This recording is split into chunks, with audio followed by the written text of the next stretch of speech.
Hello there, you're watching Nightline. I'm Anita. The top stories. Datin Sri Rosmah Mansor sentenced to 10 years in jail, fined 970 million ringgit. And government introduces premium visa program to draw wealthy investors to Malaysia.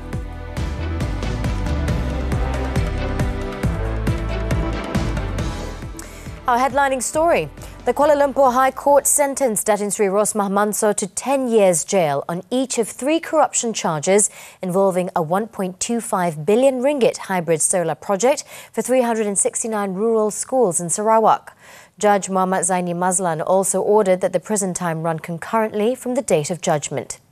This means that the former Prime Minister's wife faces 10 years in jail. He also fined her 970 million ringgit and default 30 years in jail if she fails to pay.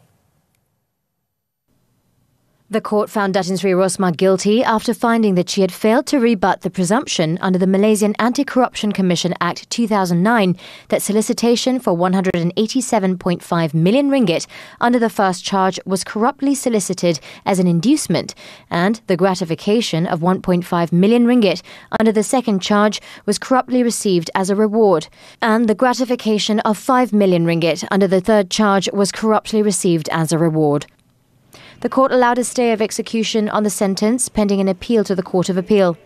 Earlier, in pleading for a lesser sentence, Datin Sri Rosmah's lawyer, Datuk Jagjit Singh, said she had an unblemished character and had done service to the nation as the wife of a Prime Minister, especially in helping young children who were not given education.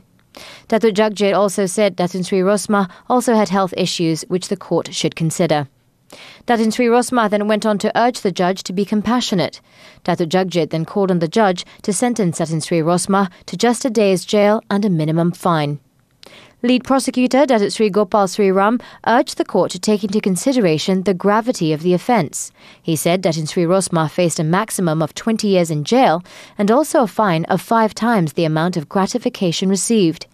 He said any decision should make those intending on taking corruption money stop dead in their tracks. He said if just a day's jail was imposed, it would send the wrong message to the people, and called for the maximum or a near maximum sentence to be imposed, as corruption is a very serious offence.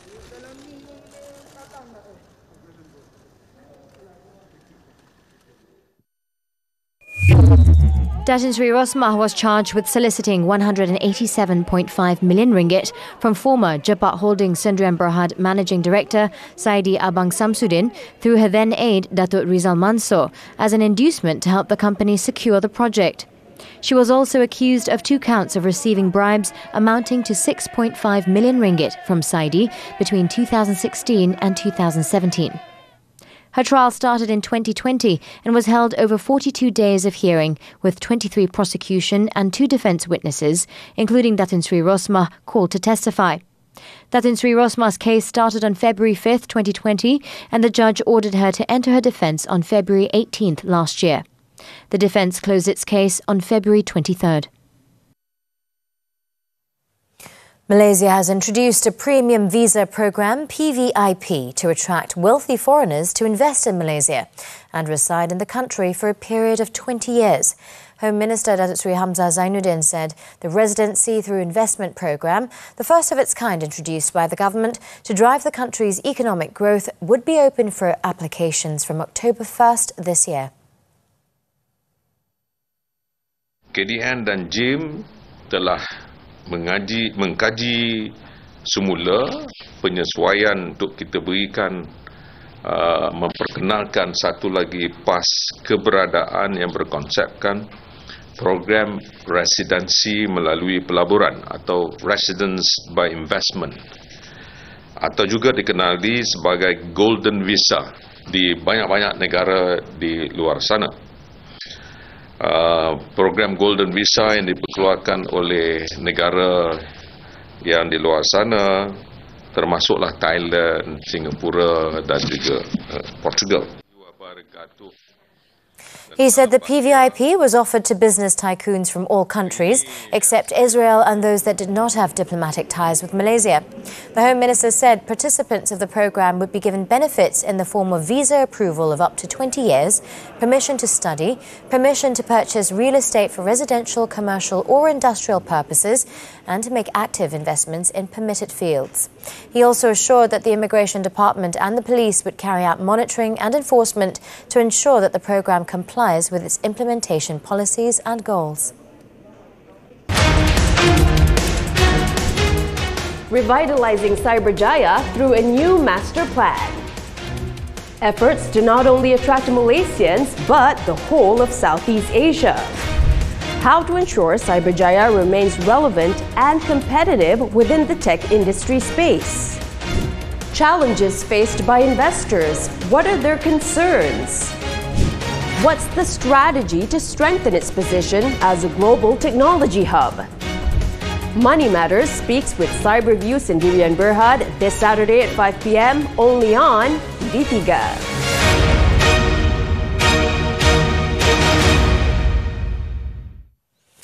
Back to the bulletin. The 14.4 billion ringgit Buletin Gas Supply Centre and Power Plant Integrated Development Project will help change the economic landscape of Yan District in Kedah. Prime Minister Datuk Seri Ismail Sabri said the government is committed to supporting the implementation of the project to turn the area into a new economic hub in the north. Bakal mengubah Yan yang dulunya merupakan daerah pertanian menjadi seperti daerah penggerang di Johor yang asalnya merupakan sebuah perkampungan nelayan yang kemudiannya menjadi pesat, membangun pesat sebagai kawasan perindustrian, dan saya percaya Yan juga akan membangun dengan pesat menjadi kawasan perindustrian di waktu-waktu yang terdekat ini. Bukan saja pembangunan yang dapat dinikmati, penduduk Yan, terutamanya golongan muda juga, bakal menikmati banyak peluang pekerjaan. The Prime Minister said this when officiating the Integrated Development Project on Pulau Bunting on Thursday. The project, developed by MMC Group in collaboration with SKS Corp Sendirian Berhad, involves 3 segments, namely the ship-to-ship hub, the construction of a combined cycle gas turbine power plant, and the construction of a liquefied natural gas LNG regasification terminal. Datuk Seri Ismail also said that the development of the project is important for Kedah, especially in the central region of the state, to become an investment and industrial destination for the long term. He added the government is also studying the construction of an aggregate port in the Sanglang area in the Kubang Pasu district to handle petroleum cargo and bulk cargo that will add value to the Kedah economy. The project would also involve a land bridge connecting southern Thailand and Malaysia. While in Kedah, the Prime Minister also announced 17.8 million ringgit in additional allocation to build 17 homes to relocate Baling flood victims to safer locations and to repair bridges damaged in the disaster. He said the allocation was on top of the 3.6 million ringgit cash aid announced earlier to ease the victims of the destructive floods on July 4th that ravaged 43 villages in the Kupang sub-district. According to the Prime Minister, the government has allocated 3 million ringgit to build 17 new houses to relocate residents living on the riverbank in Baling to a more suitable site. He added that the government is also allocating 4.8 million ringgit to repair and restore 17 small bridges in the district. Aside from this, 10 million ringgit was allocated for the construction of a concrete bridge to replace the 2.43-metre Bailey Bridge in Kampung Iboy, built by the Works Ministry with the cooperation of the Malaysian Armed Forces. The Bailey Bridge was built to replace the bridge between Kampung Iboy and Kampung Masjid Iboy, which collapsed in the tragedy. Why 10 juta? Sebab saya difahamkan dia kena buat jambatan yang tinggi. Takut nanti kalau rendah berlaku banjir akan terputus dekat hubungan antara seberang sana dan seberang masjid sana dengan Kampung Iboy. Jadi kita akan naikkan jambatan itu tinggi. Lepas itu saya difahamkan sehingga 10 juta ringgit tersebut. Kalau boleh saya minta disegerakan dan paling lewat pun Oktober ni kena mulalah. Datuk Seri Ismail Sabri told this to reporters after presenting cash aid to the flood victims at Dataran Keluarga Malaysia in Baling following his visit to Kampung Iboy, ground zero of the disaster. He also said that the state government has been told to take appropriate action on the water catchment ponds of a Musang King Durian project in Gunung Inas to avoid any untoward incidents from happening. Previously, the Environment and Water Ministry confirmed the source of the flood in several villages in Baling on July 4th was due to the collapse of a pond built at the peak of Gunung Inas. The debris floods caused by continuous heavy rain for 3 hours claimed 3 lives and left 15 families homeless after their houses were badly damaged and could no longer be occupied. Pengarang Member of Parliament Datuk Seri Azalina Othman has officially resigned as Special Advisor for Law and Human Rights to the Prime Minister. The Prime Minister's office in a statement on Thursday said Datuk Seri Azalina had submitted her resignation letter to the Prime Minister's department on August 29th.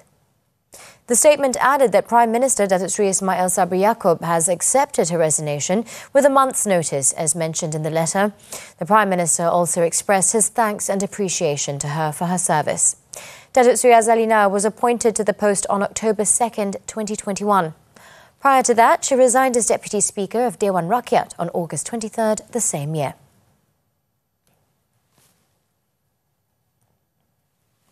The ceiling price of a 5-kilogram bottled cooking oil will be reduced to 33 ringgit 50 sen from 34 ringgit 70 sen from September 8th to October 7th.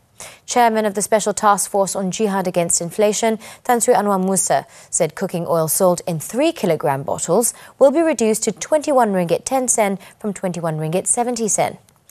2-kilogram bottles from 14 ringgit 70 sen to 14 ringgit 30 sen and 1-kilogram bottles from 7 ringgit 70 sen to 7 ringgit 50 sen. Jawatankuasa telah membincangkan dengan melihat base sebenar dulu campur dengan harga cushion ada lebih kurang RM2 dan keadaan sudah pun stable setelah sebulan lebih daripada waktu penurunan minyak peringkat awalan, maka harga, walaupun harga minyak sawit CPO naik sedikit kepada 4,170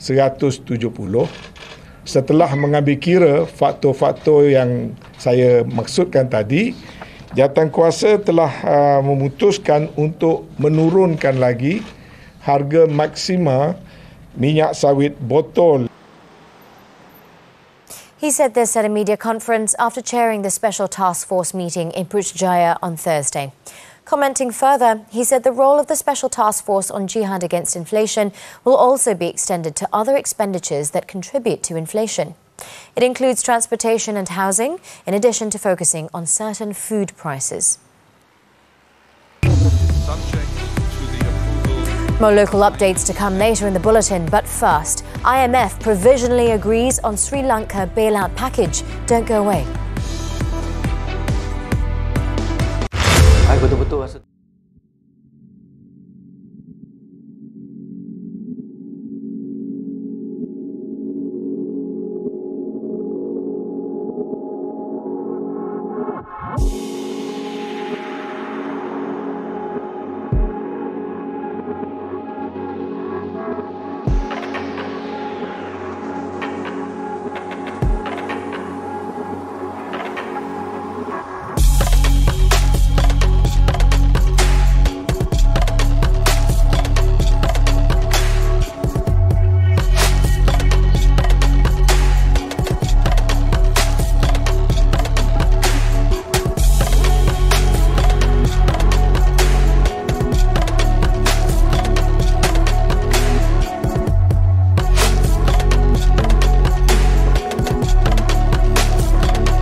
Welcome back. On to news on the foreign front.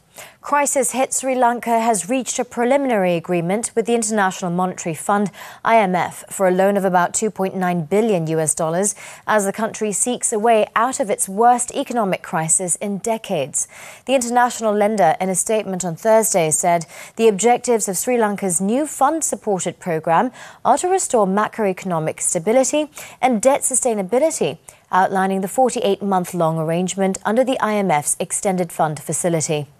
It added that debt relief from Sri Lanka's creditors and additional financing from multilateral partners will be required to help ensure debt sustainability and to close financing gaps.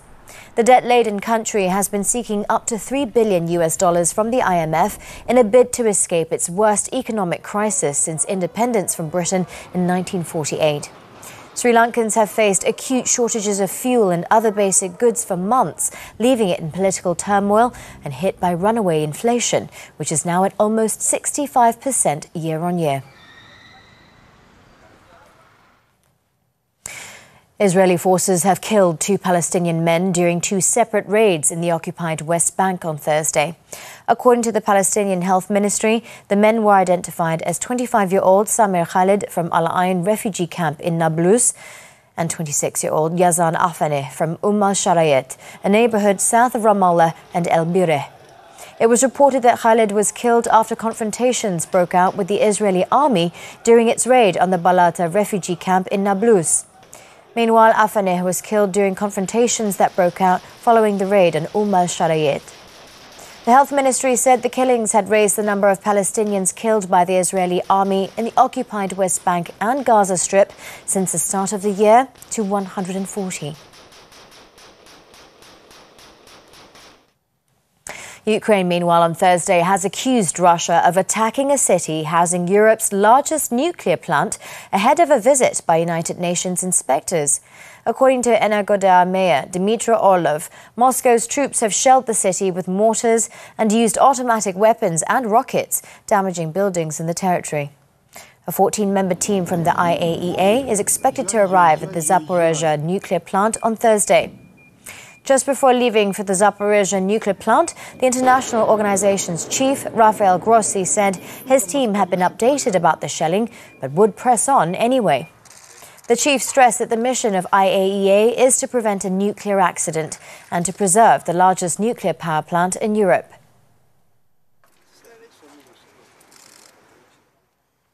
The United Nations has accused China of serious human rights violations in a long-awaited report into allegations of abuse in Xinjiang province.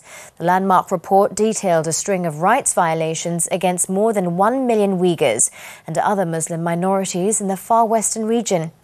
The report not only concluded that the extent of arbitrary and discriminatory detention of members of Uyghur and other predominantly Muslim groups, but also found allegations of patterns of torture or ill treatment, credible indications of violations of reproductive rightism, as well as indications of labor and employment schemes.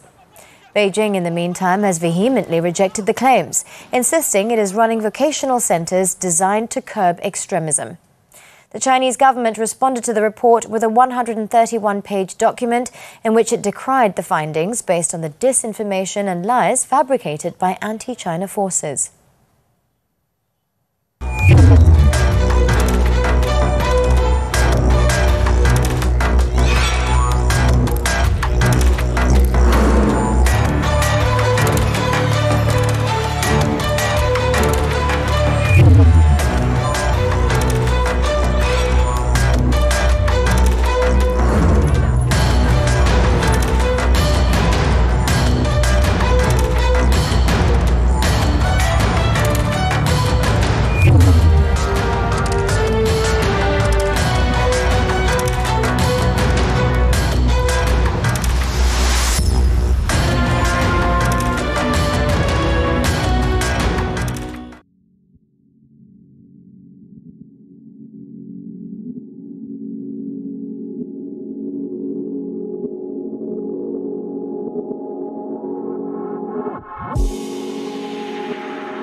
pasukan berentap demi menjulang Piala Idaman. Kami bawakan kepada anda perlawanan tumpuan Liga Super 2022.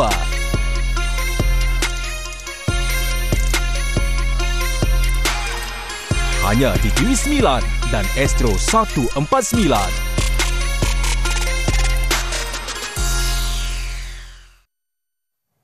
And we're back with sports. The pain was becoming unbearable for shuttler Buletin in the Japan Open in Tokyo on Thursday. And in the end, she and Anita had to concede a walkover midway through their rubber game of their last 16 match against South Korea's Lee Yu-lim Baekhana. Buletin were trailing 16-11 when they decided to call it quits. Earlier, Buletin were in their element as they claimed the opening game 21-13 and were leading 17-13 in the second. Malaysian fans, however, will still have plenty to look forward to as Ong Yu-sin, Teo Yi, Tan Kiang Meng, Lai Pei-jing and Hu Pangron, To Yi-wei are still in the fray. Yu-sin Yi made it to the last 8 by ousting the Popov brothers of France, Christo and Thomas Jr. 21-13, 21-13. In the mixed doubles, Kian Meng Pei-jing clinched a hard-fought win over Taiwan's Yang Po-swan Hu Lingfang 21-14, 11-21, 21-15. They face a stern test against China's Olympic champions Wang Yiliu, Huang Dongping for a place in the semis. Hu Pangron, To Yi-wei will also face a daunting task against top seeds and world champions Zheng Siwei, Huang Yaqiong in the last 8. They prevailed 29-3, 21-18, 21-11 over Dutch pair Robin Tabeling, Selina Peak. However, it was the end of the road for Vivian Hu, Lim Chiu-sien after they lost to world champions Chen Qing-chen, Jia Yifan. Go Sun-huat, Siobhan Lai were also no match for Japan's Yuta Watanabe, Arisa Higashino in the mixed doubles.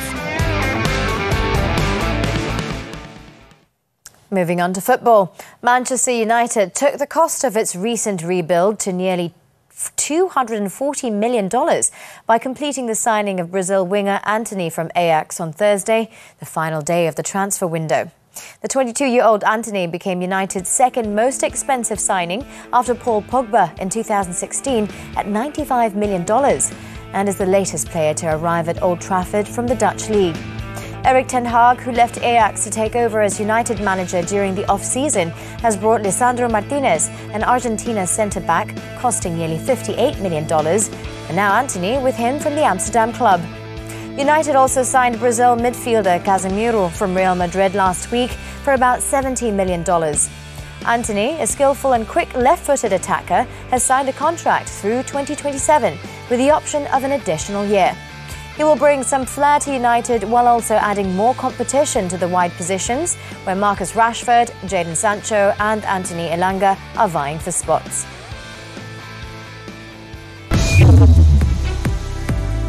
Up next on Nightline, police arrest a man and seize drugs worth over 600,000 ringgit. Don't go away. Benda pertama yang aku nampak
Welcome back, still on Nightline.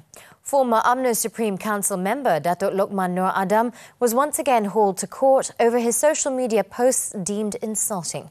Datuk Lokman pleaded not guilty to the charges read to him before Kuala Lumpur Sessions Court Judge Nur Hasniah Abdul Razak. He was charged under the Communications and Multimedia Act 1998, which carries a maximum 1 year imprisonment or 50,000 ringgit fine or both upon conviction. The 49-year-old was alleged to have uploaded 2 separate Facebook posts, alleging that Prime Minister Datuk Seri Ismail Sabri Yaakob had conspired with former Prime Minister Tun Dr. Mahathir Mohamad to convict Datuk Seri Muhammad Najib Tun Razak. Datuk Lokman was alleged to have uploaded the social media posts on August 20th and August 22nd. Judge Nur Hasniah then ordered 8,000 ringgit bail for each charge and imposed a gag order on him. The court fixed September 26th for case mention.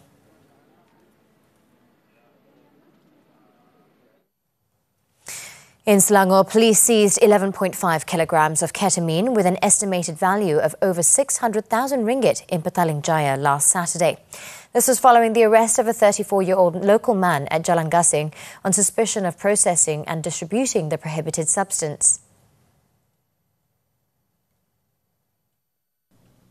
Petaling Jaya Police Chief ACP Muhammad Fakhruddin Abdul Hamid said during the arrest, police found 3 kilograms of ketamine in the back passenger seat of the car he was driving.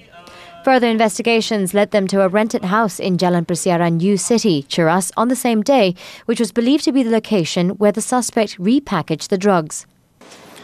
Hasil pemeriksaan di alamat tersebut telah berjaya merampas 2 paket plastik berwarna merah hitam bertulis Tian Ran Molyang yang mengandungi serbuk putih disyaki dadah jenis ketamin dengan anggaran berat 5,075 gram dan 5 paket plastik lutsinar berisi serbuk putih disyaki dadah jenis ketamin dengan anggaran berat 3,425 gram di atas meja ruang tamu rumah tersebut.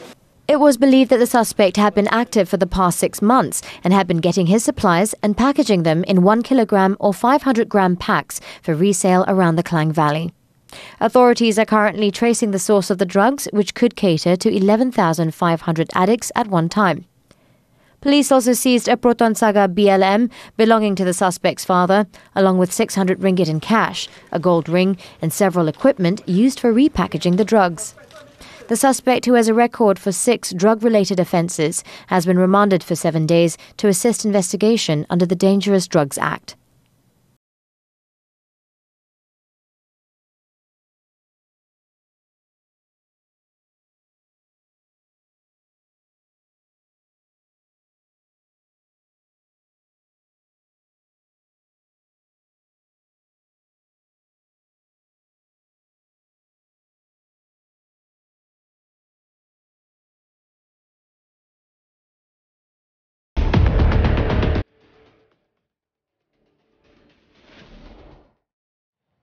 Now, the 5th World Artificial Intelligence Conference kicked off on Thursday in eastern metropolis Shanghai, showcasing advanced robotics in the forms of dogs, masseurs and even Peking opera performers.